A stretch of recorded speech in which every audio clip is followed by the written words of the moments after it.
Hi, my name is Sean Shaler.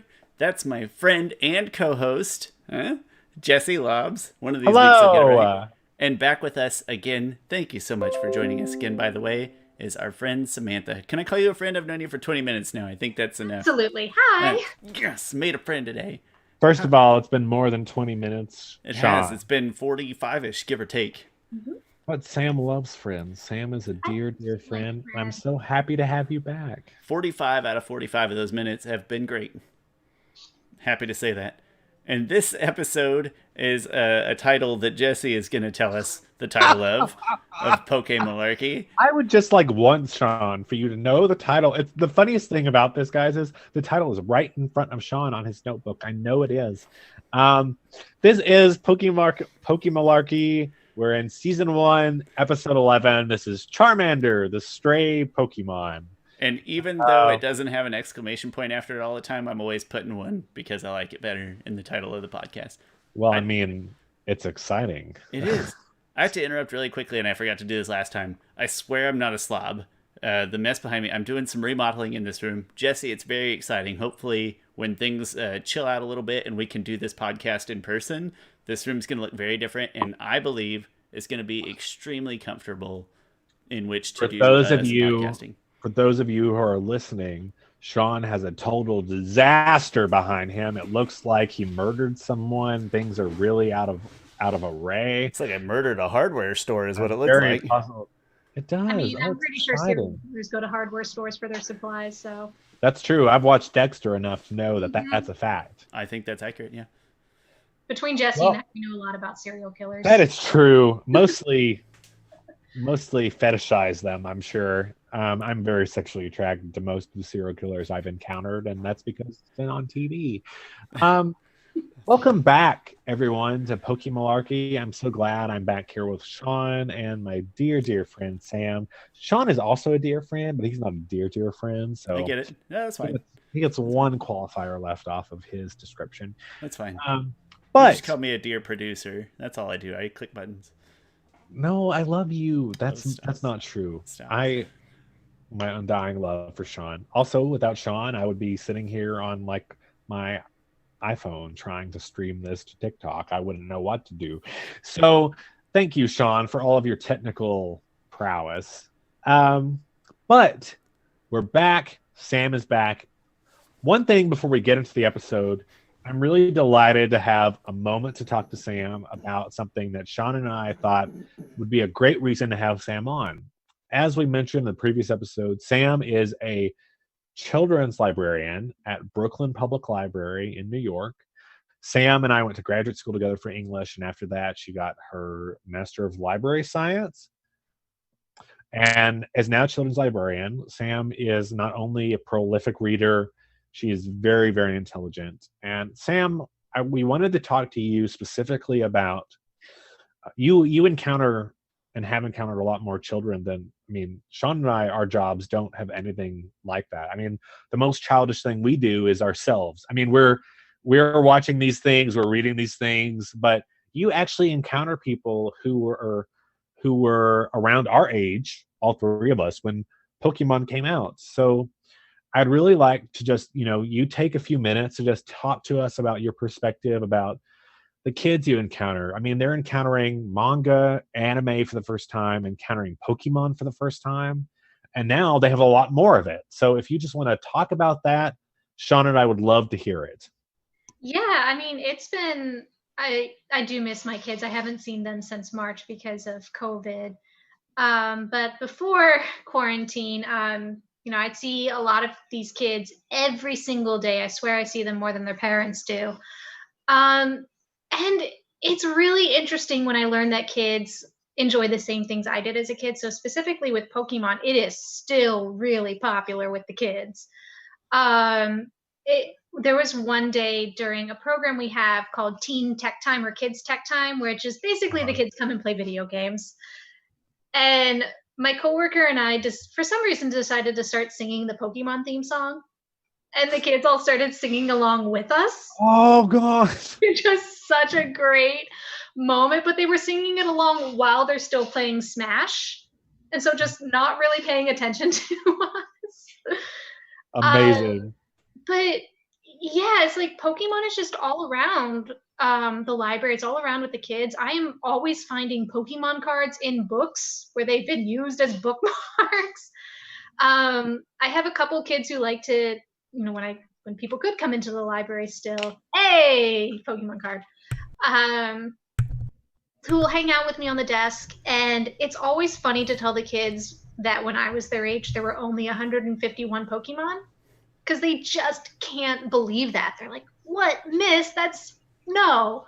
And then they always want to show me their favorite Pokemon, which is always something from like 5th generation, 6th generation, something I've never seen or heard of. And I look at it, what is that? Oh, that's Girder. He carries around a metal beam. It's a Machop that does construction work. That's usually when I go into my like old man yelling at the sky thing, where like, in my day. I know. Yeah, it's hard not to feel that, no matter what. No. But with anime and manga in general, I really love that it seems like kids and teens too, especially, they can just be more open about anime and manga. It's not as nerdy as I think it was when we were kids. When I was a kid, we straight up made fun of the girls who.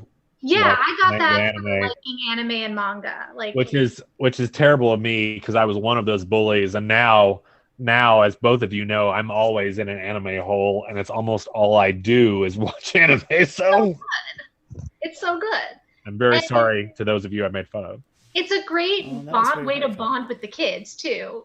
When they learn that, like, I know about anime and manga, they're just like, what? Oh, one slight aside here, I would like to say that's like that. My boyfriend Josh, he is a choir director at a school he just started, and he had this group of freshman boys who never talked at all, and he threw out something about watching anime, because thanks to me he has seen some anime now. He still doesn't appreciate it enough, but he was able to throw out those references, and they lit up and they were ready to talk about it. And I love that it has become such a connection between, I guess, really between millennials and Gen Z in particular. It's really been that kind of bonding agent, and I love that.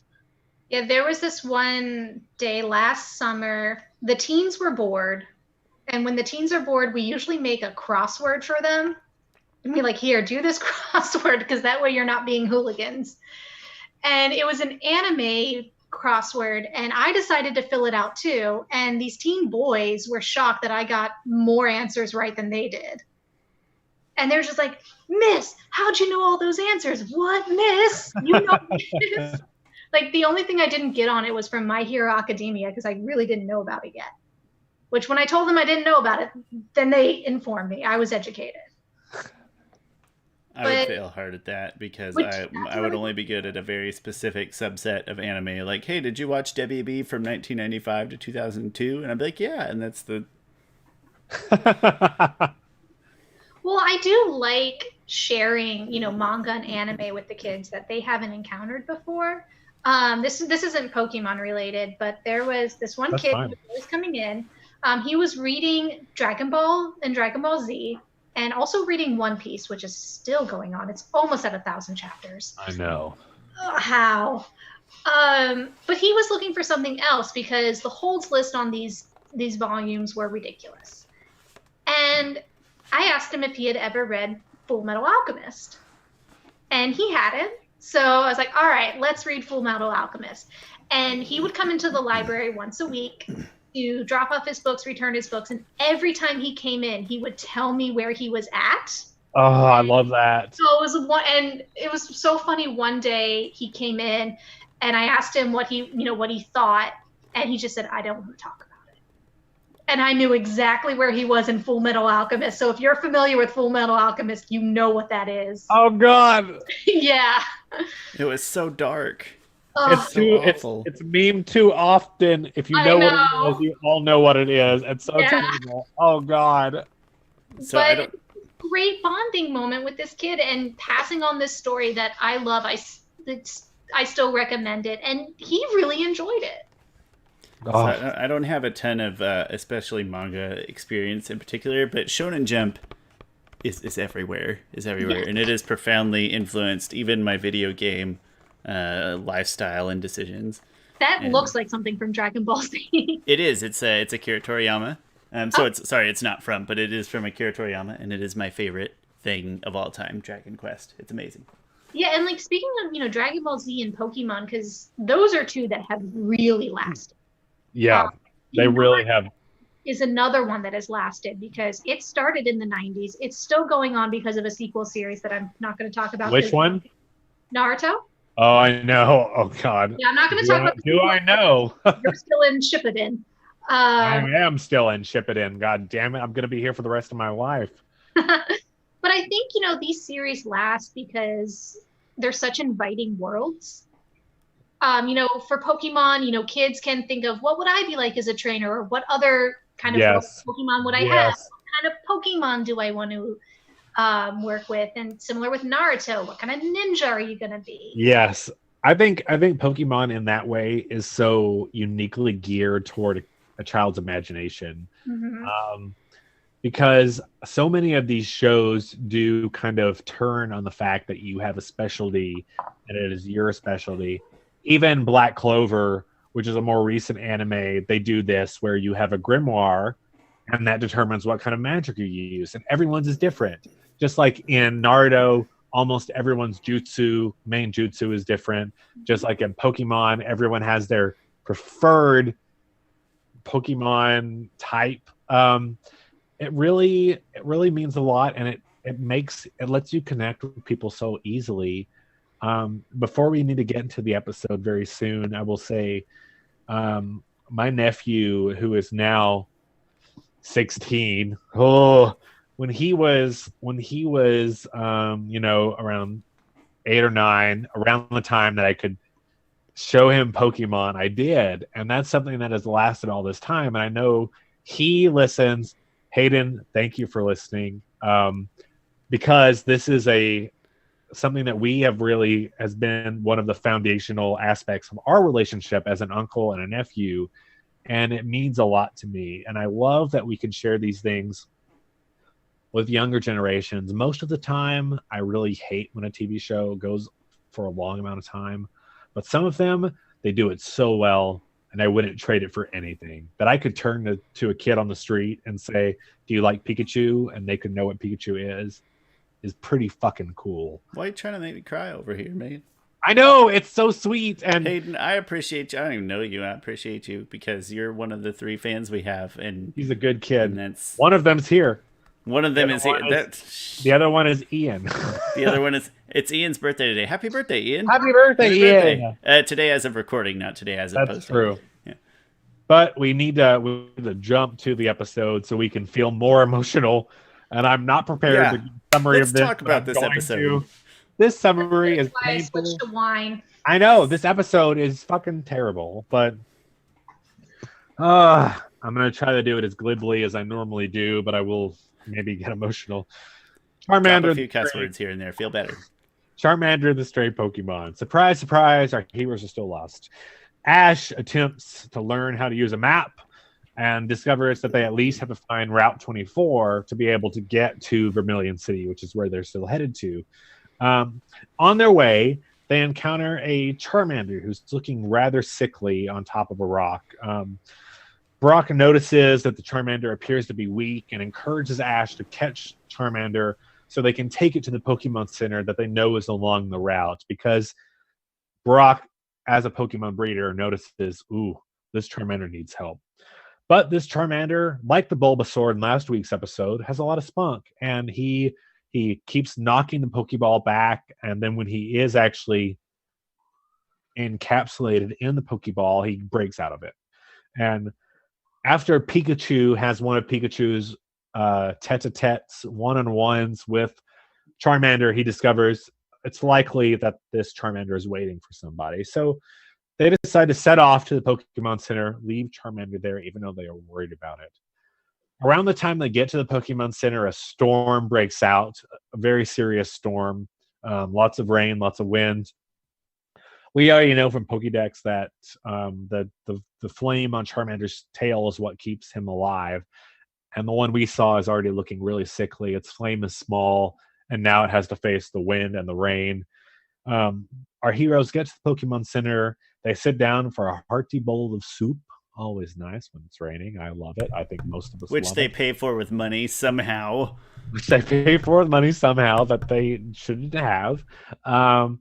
And they overhear a kid named Damien with the worst accent I've ever heard, who would give AJ a run for his money, who brags to his punk ass friends that he abandoned his Charmander because his Charmander was too weak to him, too puny for him, and he abandons it. And the Charmander is so loyal and so friendly that it keeps following him around, and the only way Damien laughs and tells his friends that he could get rid of the Charmander is by telling him, "Oh, I'll come back for you. Don't worry about it. I'll be back for you." And that poor Charmander is still sitting on the rock, and I hate it so much.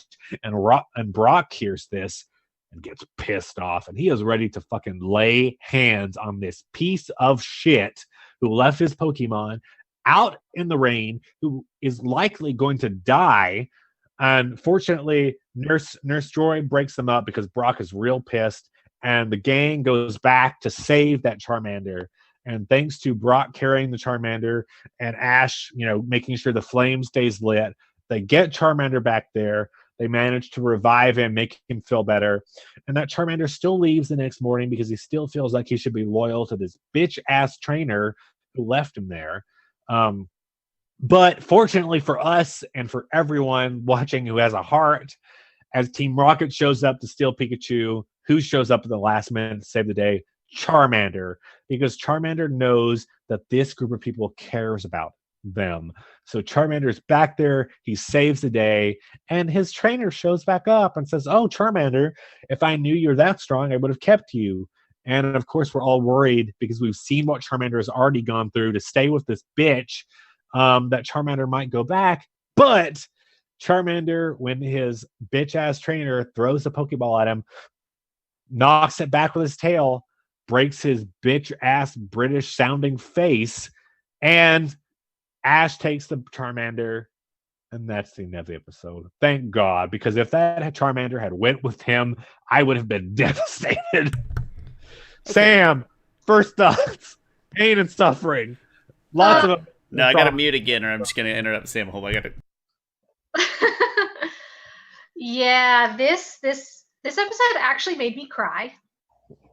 I cried. I came close.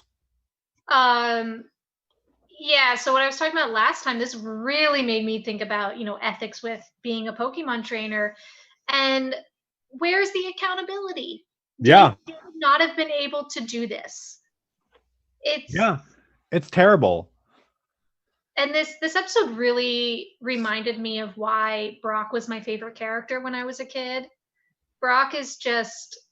I love that he's with Ash and Misty, because Ash and Misty do have the potential to be really good trainers. They're very motivated. They're very invested. I am frozen, I think. Can you guys still hear me? Yep, still can hear you. Cool. My video is frozen. They have the potential to be very good trainers. And I'm glad that Brock is with them to help them. Rein them in. Yeah. Yeah. Ugh.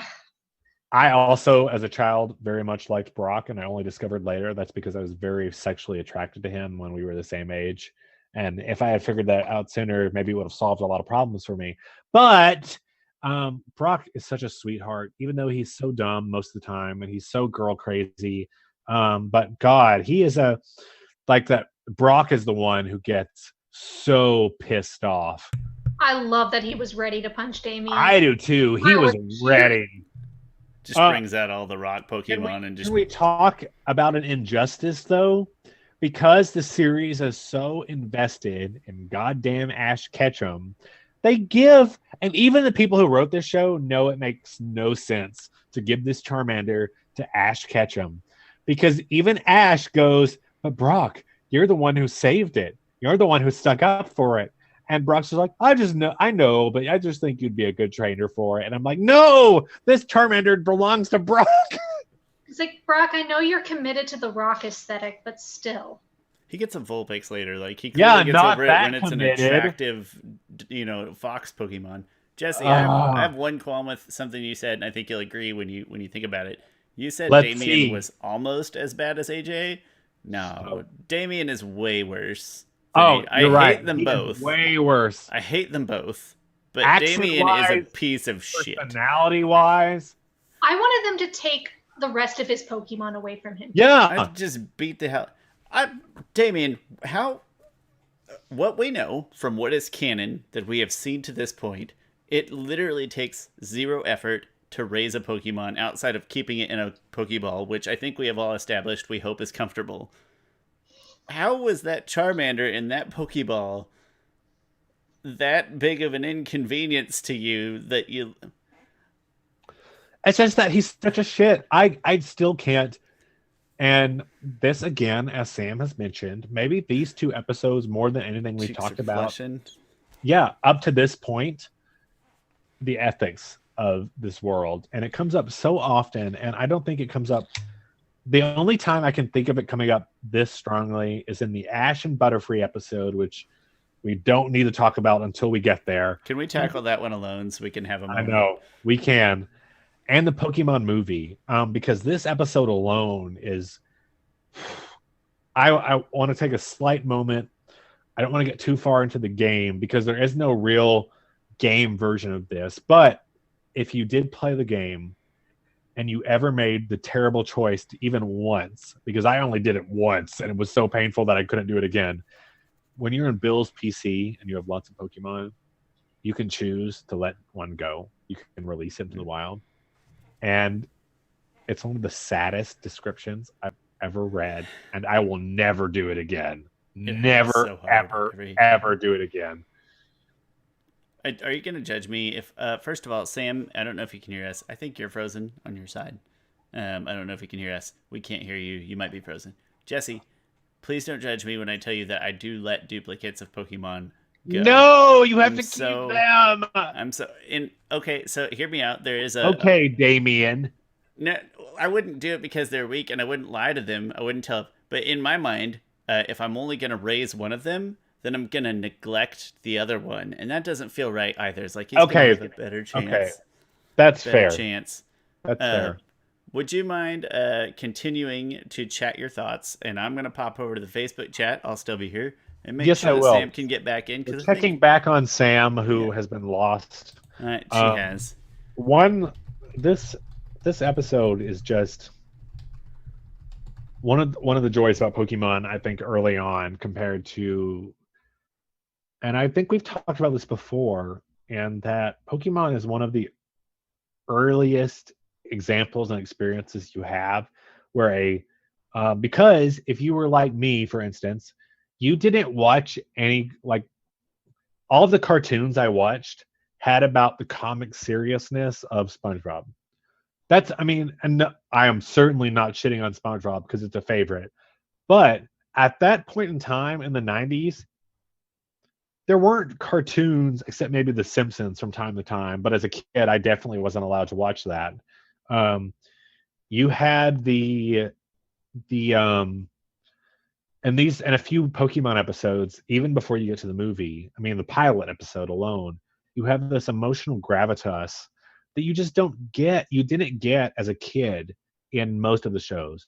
Even in Yu-Gi-Oh, which is my main frame of reference as something different, or Digimon even, the emotional level, I think it was a bit stronger in Digimon because it is similar to Pokemon in that you form these bonds. And I think, it reminds us all of pets. And of course, they're very clearly different than pets in the fact that you train them, you fight with them, you battle with them. And often you seem to have a lot more mental and emotional connection, even though most of us really love our pets. I think that Digimon always, and we've kind of talked about this before, and I'm not going to crap on any of these other shows I love. Digimon as a show always maybe had the strongest emotional ties, or whatever, if you will. Honestly, in large part, I think just because they could talk. right? They were part of the solution. They weren't a tool. They were part of the team kind of deal. So Yeah. it's sort of an unfair advantage. And then also Digimon, probably a better constructed show story in a big picture way. Like, I don't even know what I'm going for here. Like, meant to be a show to compete with Yeah. Pokemon the show. So, yeah, Sam, long story Sam short, is there's back, folks, and Sam, I'm back. I'm on my phone now. we were thanks just for improvising. we were just talking about, this episode really for a kid. Pokemon is one of the earliest shows, at least for us, that you encountered.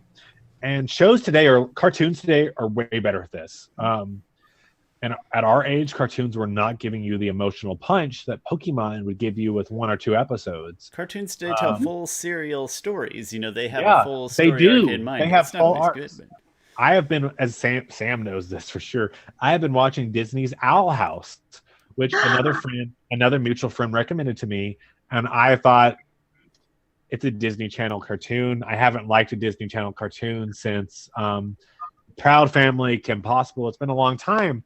And I would say those shows didn't have like a lot of emotional punch to them.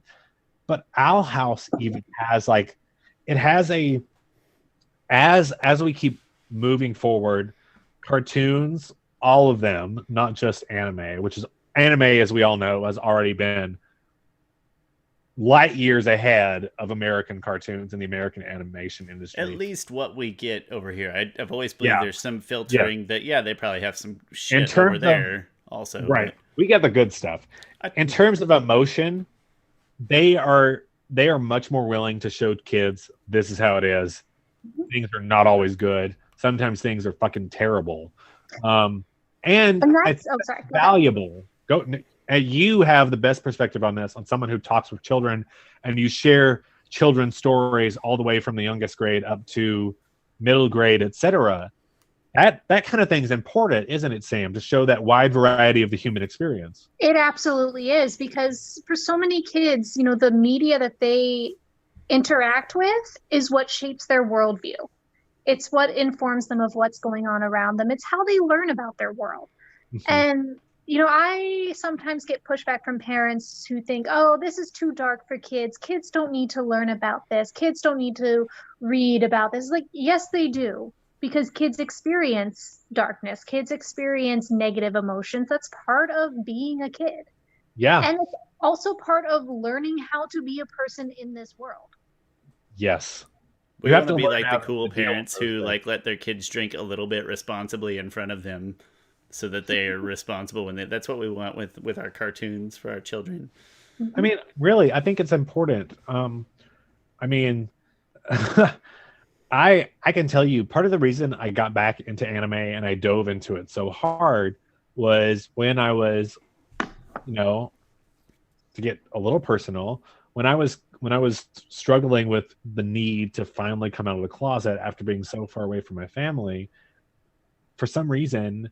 And anime certainly is not always the most respectful place to homosexuality, transgender issues, etc. But I found it to be such a comfort. Things like, and I think part of it was the fact that these shows, these environments take everyone so seriously. Everyone's emotional background is so complex. No one is simple. So when I was struggling to come out, I found anime to be the one of my best shelters and encouragements to get out. And one thing I love deeply about anime, which Pokemon also does, is it tells kids, you also have the power to change things, at least if not for the world, for yourself. And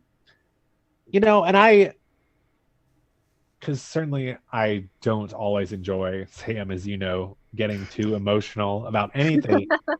But I do very much appreciate the fact that even Pokemon, which, last week we kind of lamented and said Pokemon, as opposed to other anime, is very immature, for lack of a better word. But even Pokemon has the ability and the emotional depth to make you start thinking about these bonds and these relationships that are important. And I just love it.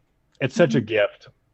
It's Not such trying a to make gift. me cry here on a podcast. I can mute Well, not myself. to The make audio you- people don't have to, hear me. But Not to make you guys cry more, but I That's think Sean, we're guys. seeing, what you're talking about with informing kids and making them, activists in this world. We're really seeing that with Gen Z. Mm-hmm. Like Gen Z might be some of the most politically active teenagers. It's ever. exciting. Look at what they've grown up on. They've grown up on Yes. media that tells them that if there's a problem, yes, a teenager can fix it. You rise up and you say that it's wrong. Yeah, absolutely. It's so great and it's so exciting. And I really love that, like, as I mentioned last week, when I was in middle school and high school, anime was just kind of like you're watching anime still? You're a dork, you're a loser. And now I can't believe that I thought that. I cannot believe that thought even entered my mind, because now if someone said that to me, I would take my earrings off and I would kill them, because that is like, it is so important to me. And that Gen Z is so plugged in to culture, and they've learned a lot of this stuff from anime and characters that we all still love. So as if you've listened to the show, you know that Sean and I, the biggest gap in our Pokemon knowledge is we have not made it through all the seasons. But we know that in the Alola region, finally, Ash won a championship, which is fucking cool, because at age 40 or whatever he is at that point, He's Because ageless. He's timeless. he is timeless. he But looks great for his age. one awesome thing for me that Pokemon does, because most anime, I think maybe this is the edge that Pokemon has. Most of the time, an anime protagonist always wins. Most of the time. There are exceptions. Anyone who watches other anime know there are some It's a painful big exceptions. world of anime out there. Yeah, Absolutely. there is. But back in 1998, when America was first getting this Pokemon anime, you got a character who was really devoted, really dedicated. He loved his Pokemon. He had really strong bonds with all of them, and that's how he had most of them. And even his badges, he mostly won them because of the relationships he had with his Pokemon, not because he was a particularly good trainer. And then to watch him get to the Pokemon League at the end of, and so, there are no spoilers. If you've missed this, sorry. It's pretty old. It's old. He gets there, he doesn't win. He gets a good distance. He doesn't even make it to the finals. He gets his ass kicked several times along the way. That's and great. That, like, I, and to take a character who has never aged, but boy, they have grown. They have grown with all of us, and that's super fucking cool. I'm going to try to summarize this because it's a big conversation, but as quickly as I can, is that I've always believed that it's not like you go watch a Pokemon as a child or something, and maybe that thing alone influences the type of person you are, but it's sort of a culture that you build around yourself, where you have all these shows, all these anime, or these just more, let's call them just better designed cartoons or better written cartoons or shows or whatever, that ingrain this idea that, yeah, okay, it's okay to lose, or yeah, tackling these social issues or standing up for what you believe in. And it's not like it's turning a page and changing who you are as a person, as a child, but you build up this nurturing culture that you don't even know you're doing it by what you're taking in. Yeah. And, Samantha can tell me if that's stupid or not, but it sure seems that's what. I think that's. I think all of us. We, kids today, us now, still kids. I mean, in a lot of ways, all of these things that we have interacted with culturally have become quite the foundation for us. As Sean and I said in the first episode, I really can't conceive of a world where I did not have Pokemon as one of my, like, very early influencers.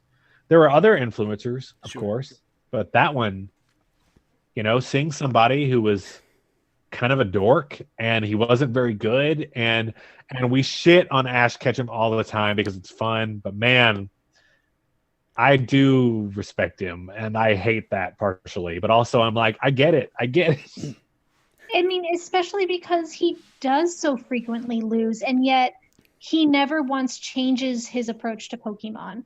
Unlike He fucking loves them. Damien, we do see his redeeming He qualities. loves them so much. And I think of Brock ready to fucking punch some guy's lights out for his Pokemon, to Ash, who is willing to stand up against, that terrible flock of Sparrow in the pilot episode. I believe it's a flamboyance of Sparrow. To a flamboyant Sparrow. To Misty, who when her Starmie gets hurt, she's sitting there cradling it with lots of love and care in what was that, episode 9? Well, and even in this episode, when she says like, "Oh, we're gonna catch pneumonia being out here, we're gonna get sick," and she's like, "But it's okay, we're going for a Pokemon." Yes, she changes her tune on like a dime. She's like, "This is dangerous," and they're like, "We gotta save Charmander." And she's like, "You're right."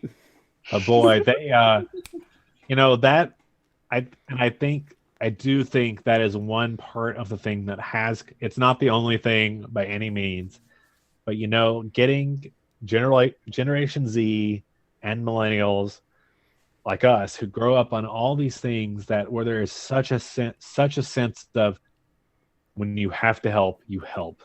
The end. You do your best. Mm-hmm. You may not even have your full heart in it, but this is the right thing to do. You do it. And God, I mean, this kind of stuff. You're plucking my heart right now. I know, but this kind of thing is like, I don't know if we'll ever know the full effect of things like season 1 of Pokemon Digimon. We're probably not supposed to. We're just supposed to be left wondering on podcasts like this.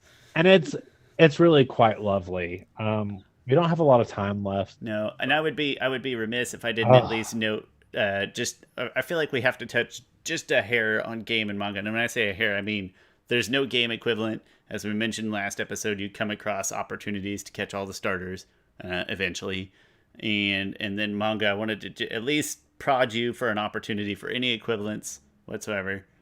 At least not that I've seen so far. So we've kind of fallen away from that in recent episodes because there haven't been any parallels. But I am looking forward to in the next couple of episodes maybe involving a little more gameplay discussion and manga discussion, because it's always there will be more manga soon, if I can tease that. When we get closer to Vermilion, when we actually get to Vermilion City, I've got you. Same with video game. We're getting to a segment or two that could have some video game tie-in, so that'll be a lot of fun. Yeah, I think I apologize. That's one of the things. No, I think that's important. I think that's one of the things where, as all of you listeners know, the thing that's guiding Sean and I along is the storyline of the anime, and sometimes there will be quote unquote filler episodes that I could never call these 2 episodes last week and this week filler episodes because they were too meaningful. But that's the way we're going. That's what we're following. Sam, thank you. It's so great to have somebody who actually works with people who are the age that we were all when we first started watching Pokemon. So your perspective has been invaluable. And I hope in the future, when we have time, to have you back on again. That would be delightful. Oh, I would love that. It has been a pleasure to meet you. Thank you so much for joining us. Thank you. So if you please, one more last plea. If you have this time, review PokéMalarkey. We would appreciate it. Thank you for joining us. You can find us on stream on all social things. Mm-hmm. Give it a shot. Please. Thank you all so much. This has been PokéMalarkey, episode 11. Thanks a ton, and I'll talk to you guys next time.